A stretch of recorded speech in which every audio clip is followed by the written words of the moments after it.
كيف حالكم اليوم؟ أتمنى أن تكونوا بخير. اليوم سوف نتعرف على حرف جديد من حروف اللغة العربية، ألا وهو حرف التاء. حرف التاء ترتيبه الثالث من الأحرف الهجائية، ويأتي بعد حرف الألف وحرف الباء. انظروا معي كيف يكتب حرف التاء. حرف التاء عصا صغيرة وخط مستقيم على السطر، وعصا صغيرة ولديه نقطتان. عصا صغيرة، خط مستقيم على السطر، وعصا صغيرة ولديه نقطتان. رددوا معي حرف التاء. تاء تاء تاء. حسنا، من يأتي لي بكلمات تبدأ بحرف التاء؟ هيا نتذكر سويا. تاء تمر. ماذا أيضا؟ تاء توت. ماذا أيضا؟ تاء تين. وتاء تفاح. أحسنتم. الآن سوف نتعرف على مواضع وأشكال حرف التاء. حرف التاء يمكن أن يأتي في أول الكلمة، ويمكن أيضا أن يأتي في وسط الكلمة، ويمكن أيضا أن يأتي في آخر الكلمة. إذا أتى في أول الكلمة يصبح شكله هكذا، يمد ذراعا واحدة لكي يمسك الحرف الذي يأتي بعده، كما في كلمة تمر.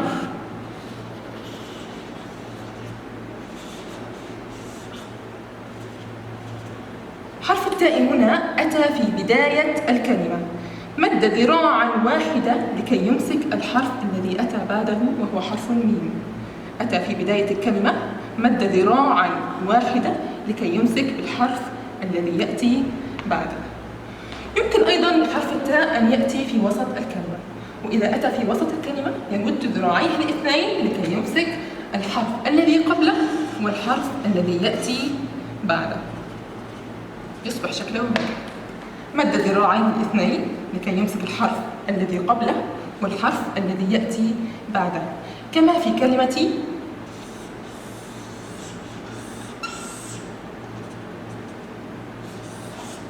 كتاب.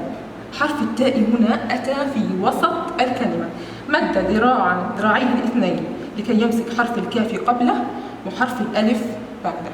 إذن أتى في أول الكلمة، مد ذراعا واحدة لكي يمسك حرف الميم بعده، كما في كلمة تمر. وأتى أيضا في وسط الكلمة، يمد ذراعيه الاثنين لكي يمسك الحرف الذي قبله والحرف الذي يأتي بعده. وأيضا يمكن أن يأتي في آخر الكلمة، وإذا أتى في آخر الكلمة له شكلين، أحيانا يمسك وأحيانا لا يمسك. أحيانا يمسك يصبح شكله هكذا، لديه ذراع لكي يمسك الحرف الذي قبله، وأحيانا لا يمسك، يأتي بمفرده كما هو. حسنا، متى لا يمسك؟ إذا أتى قبله أحد من الحروف الرافصة. ما هي الحروف الرافصة؟ الألف، الدال، الذال، الراء، الزاي، الواو. هذه الأحرف تسمى الحروف الرافصة، وهي 6 أحرف: الألف، الدال، الذال، الراء، الزاي، الواو. حسنا، إذن أحيانا يمسك في آخر الكلمة، أحيانا يمسك كما في كلمة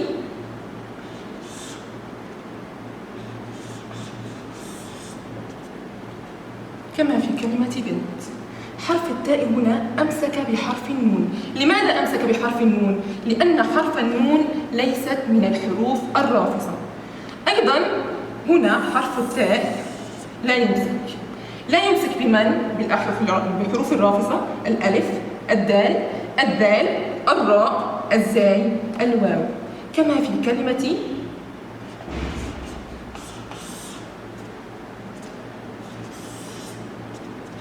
نبات. حرف التاء هنا أتى في نهاية الكلمة. لماذا لم يمسك بحرف الألف؟ لأن حرف الألف من الحروف الرافصة. لأن حرف الألف من الحروف الرافصة كذلك لم يمسك بحرف الألف.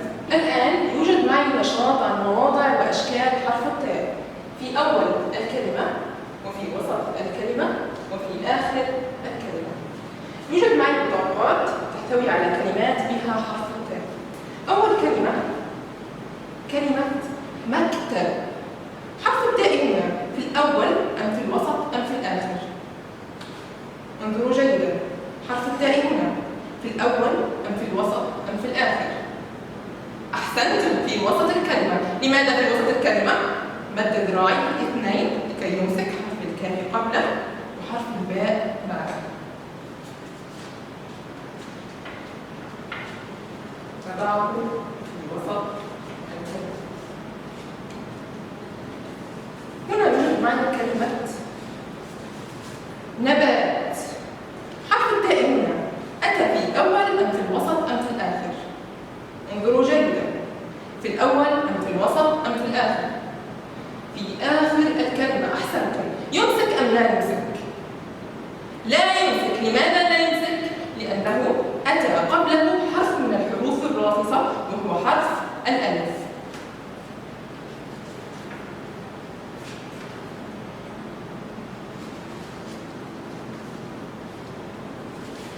هنا يوجد معي كلمة تين. تين. حرف التاء هنا في الأول أم في الوسط أم في الآخر؟ انظروا جيدا، حرف التاء هنا في الأول أم في الوسط أم في الآخر؟ في الأول. أحسنتم، أتى في بداية الكلمة، مد ذراعا واحدة لكي يمسك الحرف الذي أتى بعده وهو حرف الياء. نضعه في بداية الكلمة. هنا يوجد معي كلمة كتاب. حرف التاء هنا أتى في الأول أم في الوسط أم في الآخر؟ انظروا جيدا، حرف التاء هنا في الأول أم في الوسط أم في الآخر؟ أحسنتم، في وسط الكلمة. لماذا في وسط الكلمة؟ مد ذراعيه اثنين لكي يمسك الحرف الذي قبله والحرف الذي يأتي بعده. نضعه في وسط الكلمة. هنا يوجد معي كلمة تمر.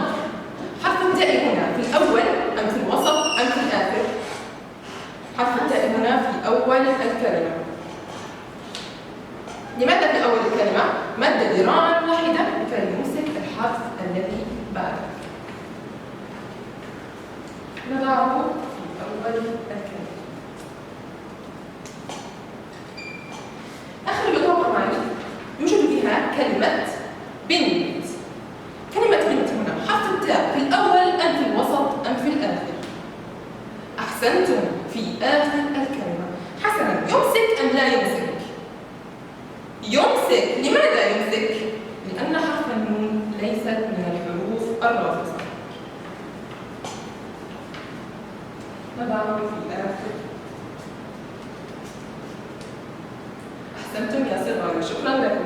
والآن سوف نتعرف على الأصوات القصيرة لحرف التاء، ولكن في البداية نريد أن نتذكر سويا ما هي الحركات القصيرة؟ الفتحة، الكسرة، الضمة.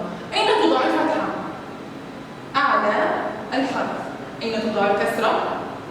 أسفل الحرف. أين توضع الضمة؟ أعلى الحرف. انظروا معي هنا. ما هذه الحركة التي أعلى حرف التاء؟ الفتحة. أحسنتم، صوت تاء فتحة.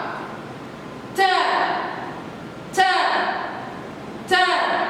أحسنتم. ما هذه الحركة التي توجد أسفل حرف التاء؟ الكسرة. صوت تاء كسرة. تي تي تي. أحسنتم. ما هذه الحركة التي توضع أعلى حرف التاء؟ الضمة. صوت تاء ضمة. تو تو تو. أحسنتم. الآن سوف نتعرف على الأصوات الطويلة لحرف التاء، ولكن في البداية نريد أن نتذكر سويا ما هي حروف المد.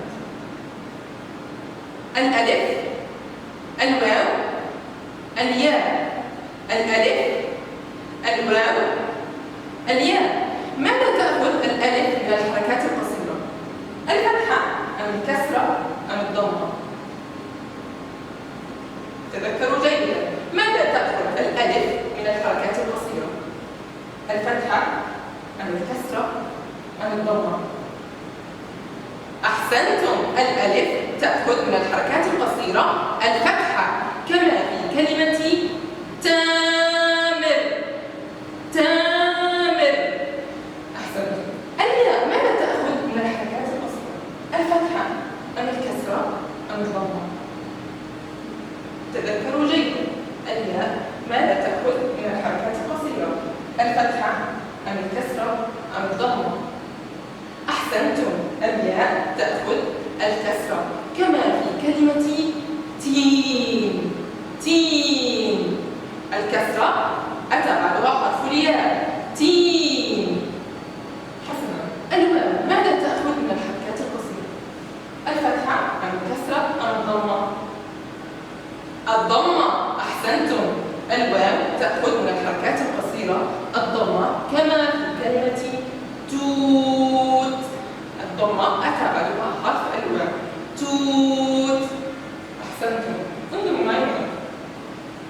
كلمة تاج، صوت طويل أم قصير؟ انظروا جيدا هنا. التاء صوت طويل أم قصير؟ أحسنتم، طويل. لماذا طويل؟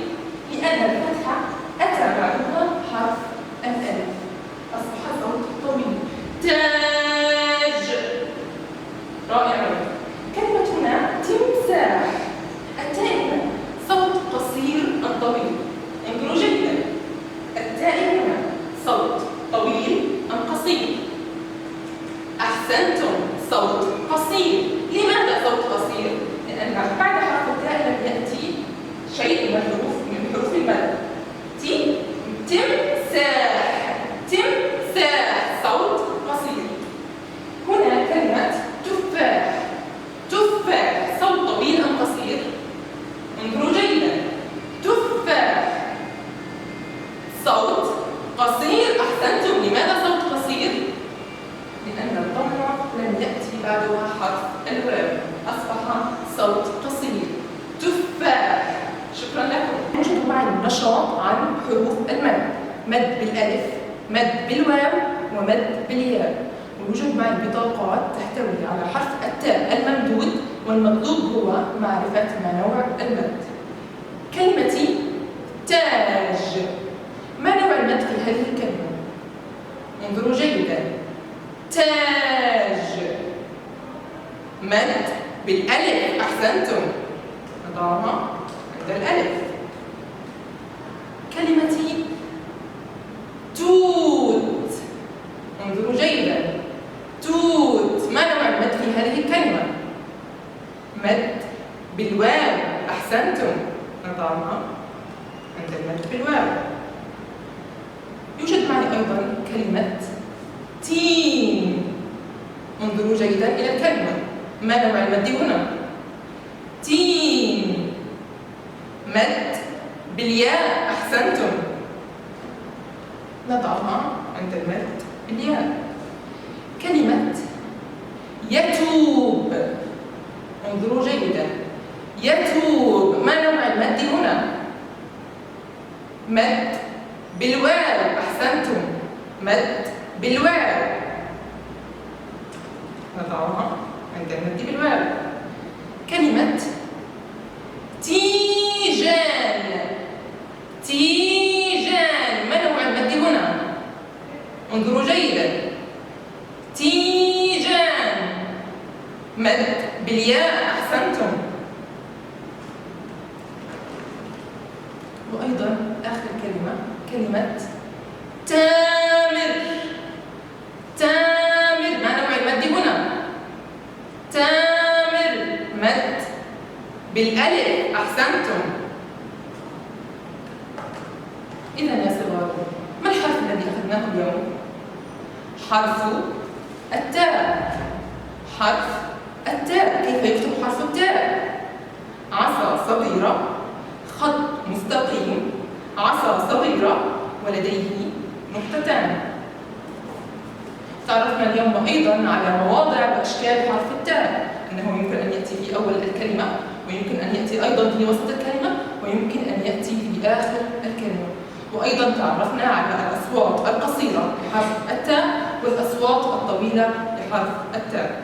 شكرا لكم يا صغاري، إلى اللقاء.